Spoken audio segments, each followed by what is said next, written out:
खूबसूरत परेड, खूबसूरती है यूनिफॉर्म फोर्सेस की।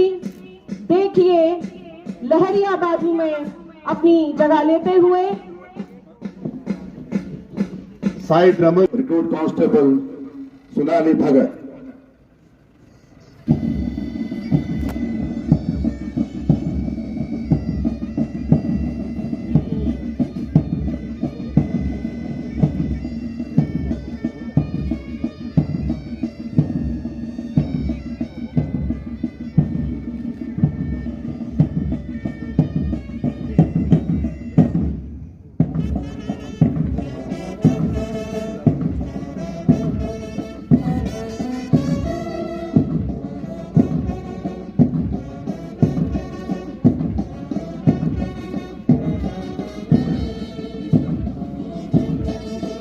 फरमाने के बाद वापस लौटते हमारे मुख्य अतिथि जी मुआयने की गाड़ी JK 02 PA 4719 रोस्टर के सामने रुकी।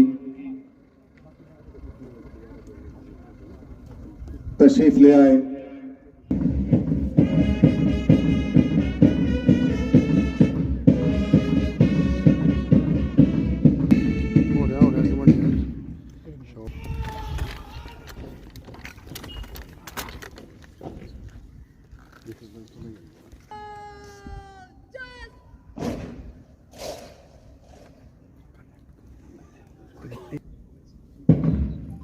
मैं अहद करता हूं कि मैं आईने हिंद का वफादार रहूंगा। मैं देश और अवाम के तई अपने फराइज की सरअंजामदही में अपनी जान तक निशावर करने के लिए तैयार रहूंगा। मैं कानून लागू करते वक्त बगैर किसी खौफ या लालच के गैर जानकारी और ईमानदारी से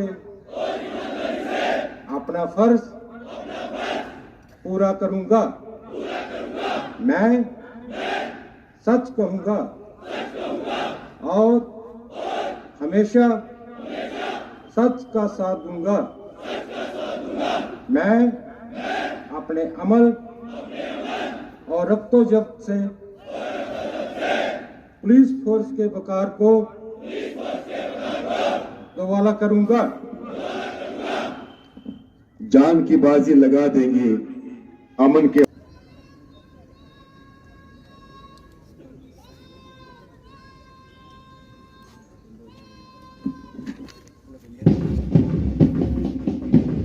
elegantly towards the saluting base. उनके पीछे है इस परेड की second in command recruit constable Nishita Rajput और सलामी मंच की ओर बढ़ता हुआ पहला दस्ता जिसकी क़यादत कर रही है रिक्रूट कांस्टेबल सपना Saini. We shall walk hand in hands. Ahmed leading the contingent. तीसरा दस्ता आगे बढ़ता हुआ 29वीं दीक्षांत परेड का रिक्रूट कांस्टेबल हारून दिलदार की ज़ेरे क़यादत में कदम से कदम मिलाती टुकड़ियां और ये सलामी। आगे बढ़ने वाला है चौथा दस्ता। कमान संभाले हैं recruit constable Lekhraj BTS number 158।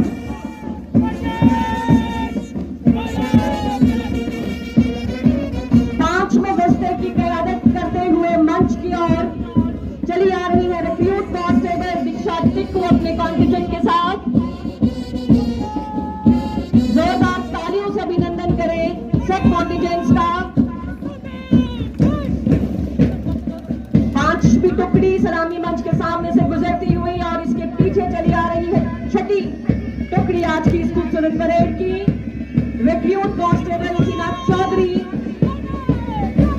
अपने इस कॉन्टिजेंट को लीड करती हुई। चली सातवीं टुकड़ी रोस्टर की जानिब रिक्रूट कांस्टेबल करण सिंह चाड़क अपने दस्ते को ठीक सलामी मंच के आगे से ले जाते हुए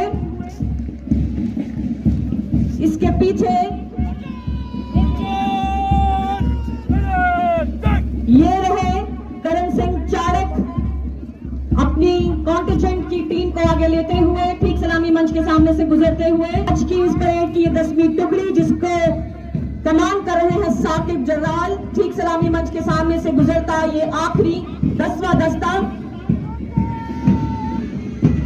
29वीं दीक्षांत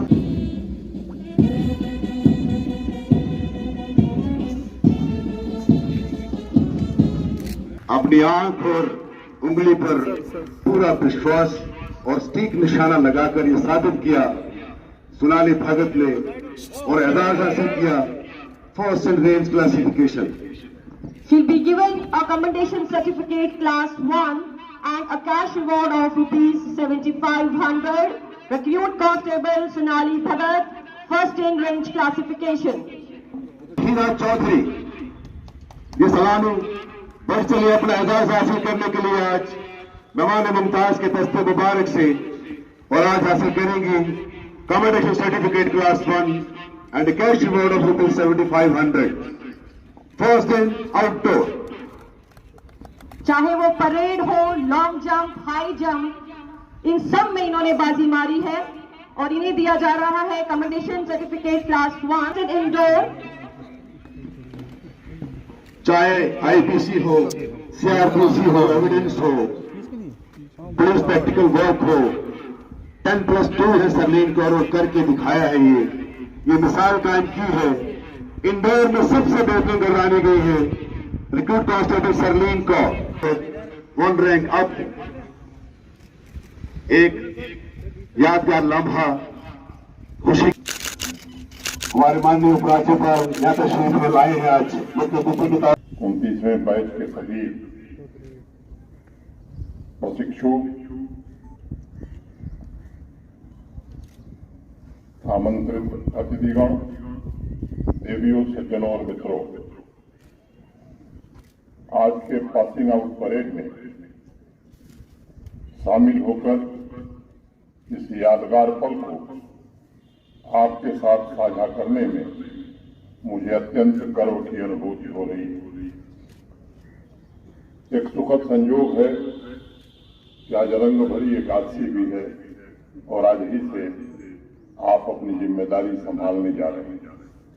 परेड में शामिल सभी 480 प्रशिक्षु ने सरदार कुशीनंदन सिंह पुलिस ट्रेनिंग स्कूल के इस ऐतिहासिक केंद्र में लंबा और चुनौतीपूर्ण प्रशिक्षण पूरा किया। इस बेसिक रिक्रूट ट्रेनिंग में पिछले 9 महीने से आप जिस लम्हे का बेसब्री से इंतजार कर रहे थे वो लम्हा अब आ गया। अब आपको पुलिस फोर्स की विभिन्न जिम्मेदारियां संभालने का अवसर मिलने वाला है। मैं इस महत्वपूर्ण अवसर पर आप सभी को हृदय से बधाई देता हूं, शुभकामनाएं देता हूं।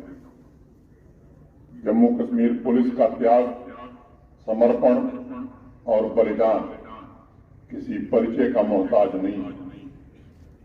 इसलिए इस बात को अवश्य याद रखिएगा कि आप एक ऐसे पुलिस बल का हिस्सा बनने जा रहे हैं जिसने मां भारती की अखंडता की रक्षा के लिए अनगिनत कुर्बानियां दी। मैं इस अवसर पर पुलिस ट्रेनिंग स्कूल कठुआ के प्रशिक्षकों तथा प्रिंसिपल साहब उनकी कड़ी मेहनत के धन्यवाद देना चाहता हूं। इन्होंने बड़ी साधना से नई पीढ़ी के पुलिस कर्मियों को योग्य बनाया है, प्रशिक्षण दिया है। साथियों, जम्मू कश्मीर पुलिस की नवीनतम पीढ़ी के रूप में आप आने वाले दिनों में अनेक चुनौतियों का सामना करेंगे। साथ ही साथ आपको जन अपेक्षाओं, जन आकांक्षाओं पर भी खरा उतरना होगा। कर्तव्य पथ पर समर्पण और कर्मठता के साथ साथ देश की अखंडता की रक्षा करें, जनता की अपेक्षाओं को पूरा करें और उस समुदाय की सेवा करें।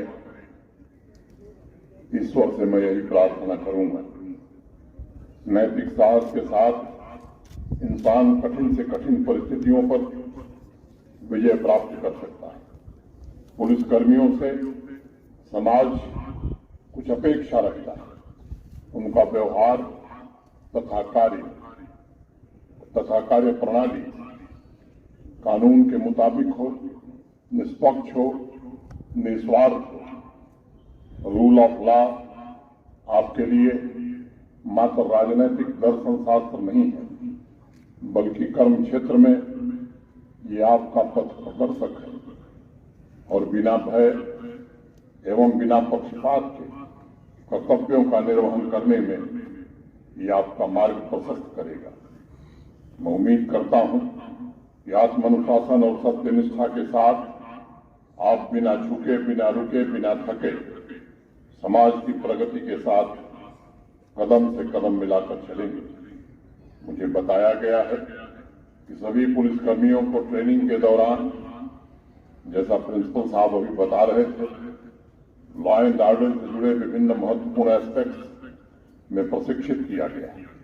ट्रेनिंग के पश्चात और फील्ड में आपको अपनी विविध क्षमताओं को मजबूत करने का अवसर मिलेगा।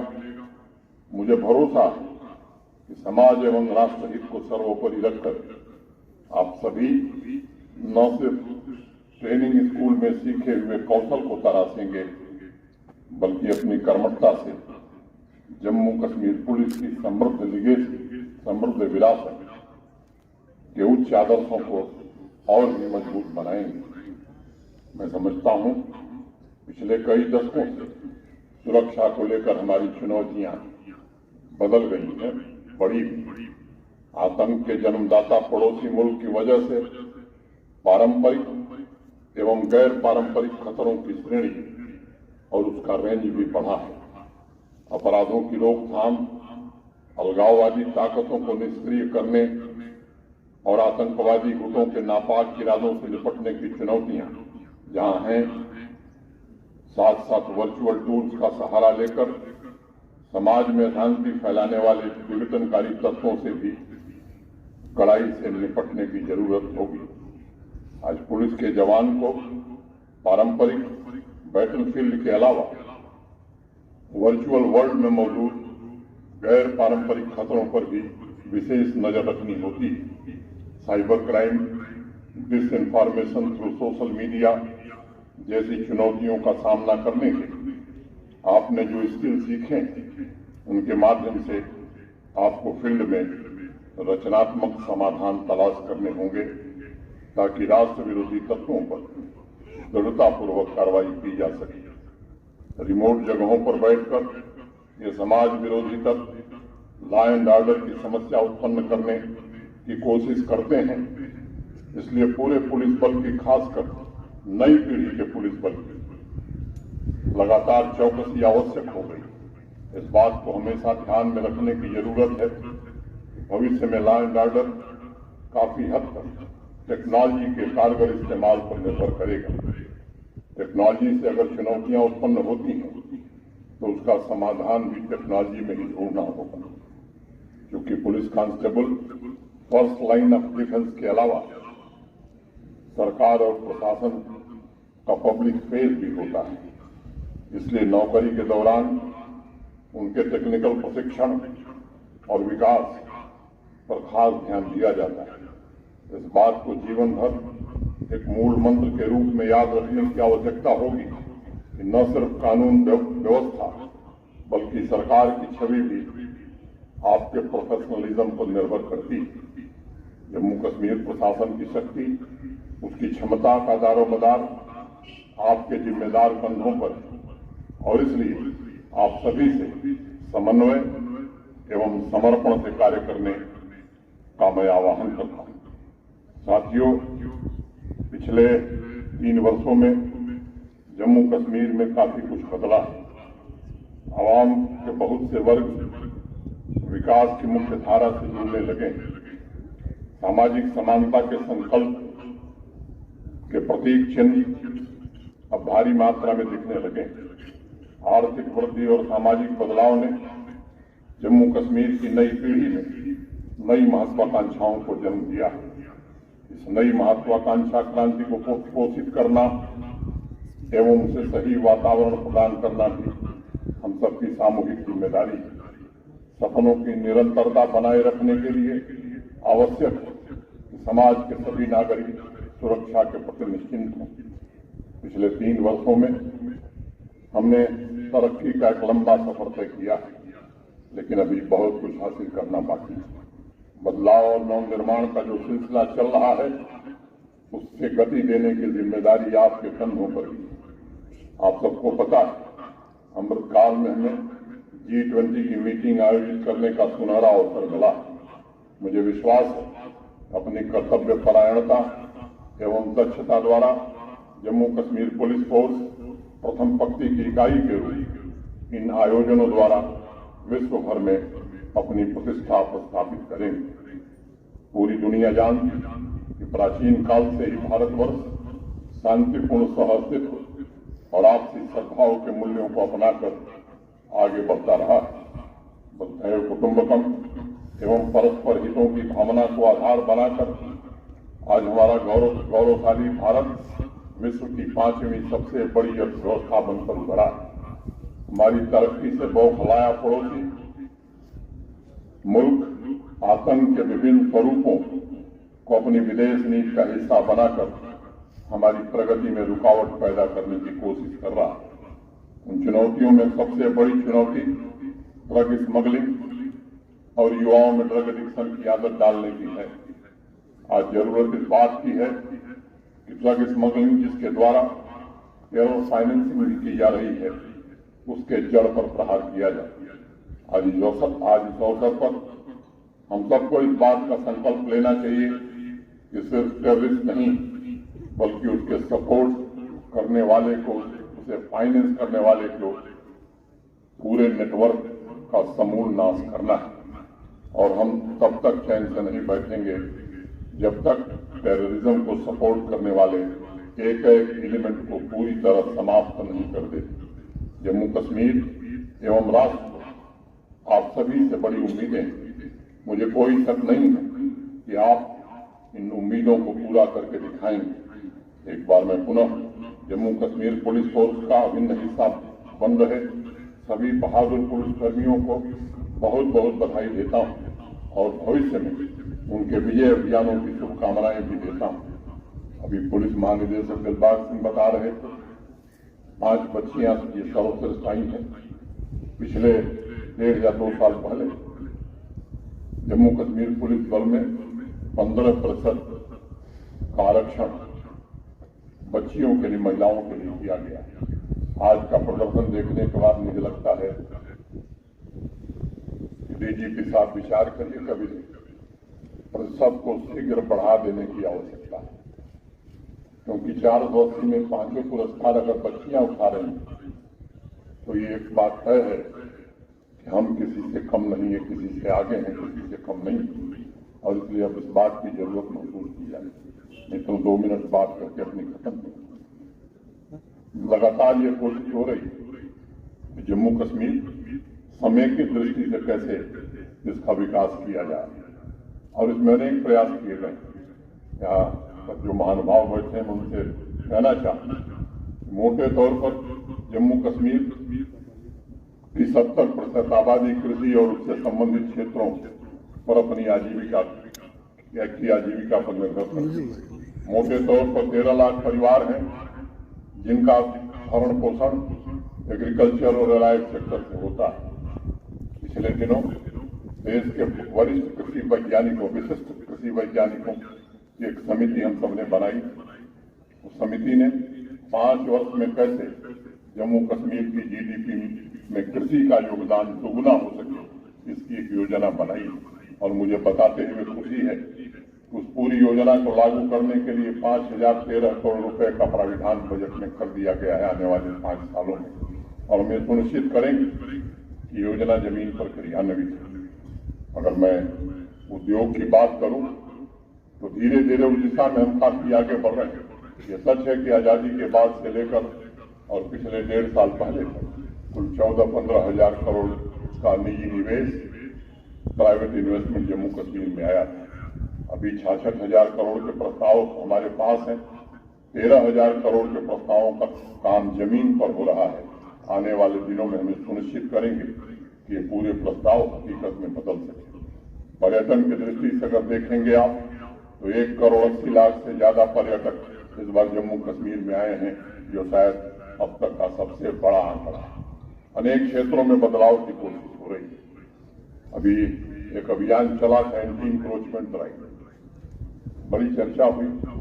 बार बार हमने एक बात कही थी और इसको सुनिश्चित किया गया किसी गरीब के साथ कोई भी कार्रवाई प्रशासन या पुलिस न करे। और मुझे खुशी इस बात की है कि हमारे प्रशासन और पुलिस के अधिकारियों ने सुनिश्चित किया कि किसी भी गरीब आदमी को नहीं छुआ। हाँ, ये सच है कि जो जमीन हमें मिली है वो काफी बड़ी मात्रा में, और आज मैं कहना चाहता हूं कि ये जमीन दी जाएगी नौजवानों को खेलने के लिए।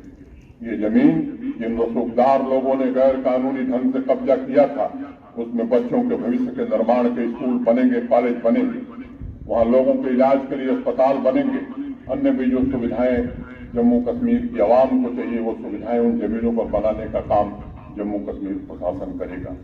अभी एक संपत्ति कर लगाया गया है, प्रॉपर्टी टैक्स, अनेक प्रकार की बातें हो रही। मित्रों, मैं केवल 2 मिनट में बात खत्म करूंगा। मैं आपसे कहना चाहता हूं कि देश के हर शहर में, हर राज्य में, हर संघ राज्य क्षेत्र में संपत्ति कर है। जम्मू कश्मीर में सबसे अंत में लगा, सबसे बाद में लगाने वाला क्षेत्र जो है वो जम्मू कश्मीर है। लेकिन तथ्य समझने की जरूरत है। लगाते समय भी ये विचार किया गया कि देश के बाकी शहरों की तुलना में न्यूनतम कर यहां लगाया जाए। और अगर मैं आंकड़े आपको बताऊं तो जम्मू शहर हो, श्रीनगर शहर हो, कठुआ शहर हो, जितने हमारे शहरी क्षेत्र हैं, इनमें कुल मकानों की संख्या 5,20,000 है। 5,20,000, जिसमें 2,06,000 घरों पर कोई कर नहीं है। ये घर 1,000 वर्ग फुट से कम के हैं। मैंने अगर आंकड़ा आप देखें तो 40% लोग ऐसे हैं शहरों में रहने वाले जिन पर कोई टैक्स नहीं लगाया गया। अगर दूसरा आंकड़ा मैं बताऊं तो 1,000 से लेकर 1,500 वर्ग फुट के जो मकान हैं या फ्लैट हैं, इनकी संख्या 2,03,600 है। और इन पर अधिकतम कर, और वो भी जम्मू और श्रीनगर में 1,000 लगने वाला है। कठुआ की अगर मैं बात करूं या बाकी म्यूनिसिपैलिटीज की बात करूं तो ये 2,03,600 में से 80% ऐसे लोग हैं जिन्हें वर्ष में 600 रुपया देना है। एक वर्ष में 600 रुपया, मैंने 50 रुपया महीना। तो मोटे तौर पर 80% लोग इससे बाहर हैं। अगर मैं कॉमर्शियल प्रॉपर्टीज की बात करूं, व्यावसायिक भवनों की बात करूं, तो जम्मू कश्मीर के पूरे शहरी क्षेत्र में 1,01,000 व्यावसायिक भवन है। उसमें 46,000 से ज्यादा भवन ऐसे हैं, व्यावसायिक कॉम्प्लेक्स ऐसे हैं जो 100 वर्ग फुट से कम है, 100 वर्ग फुट 100 स्क्वायर फीट से कम है। और इन पर वर्ष भर में 600 रुपए से भी कम टैक्स लगना है। 1,01,000 में से 46,000, 1,10,000 ऐसे हैं जिन पर वर्ष में 600-700 से भी कम लगना, और 30,000 सरदार जी ऐसे हैं जिन पर 2,000 से कम लगना है। लेकिन अब मल्टीप्लेक्स बना है, किराया महीने में हम 10 लाख लेंगे और कारपोरेशन को 5,000 टैक्स नहीं देंगे। ये व्यवस्था कैसे चल सकेगी? मित्रों, मैं यहाँ उपस्थित सभी सम्मानित नागरिकों से कहना चाहता हूँ, आवाम के लिए, आम आदमी के लिए दरवाजे खुले हैं। क्या वो किसान हो, मजदूर हो, सिपाही हो, वैज्ञानिक हो, व्यापारी हो, उसकी कोई वाजिब समस्या है 24 घंटे सुना जाएगा। लेकिन कुछ लोगों ने कानून का दुरुपयोग करके अपनी 5-5 पीढ़ियों के लिए जो दौलत कमाई है, वो चाहते हैं कि आवाम को भड़का करके अपने हितों का स्वार्थ साधन करें। ऐसे लोगों को इजाजत कतई नहीं दी जा सकती। वो जमाना चला गया जब आपके इशारे पर सब कुछ हुआ करता। आप कानून का दुरुपयोग अपने और अपने परिजनों के लिए करते थे, जम्मू कश्मीर के आम आदमी के लिए नहीं करते थे। अब बदलाव आ गया है। प्रशासन जम्मू कश्मीर के 1 करोड़ 30-35 लाख लोगों के लिए चलेगा, 1000-2000 विशेष लोगों के लिए नहीं चलेगा। ये बात कहते हुए आज प्रशिक्षित हुए हमारे प्रशिक्षुओं को मैं हृदय से शुभकामना देते हुए अपनी बात पूरी करता हूं। धन्यवाद। जय हिंद।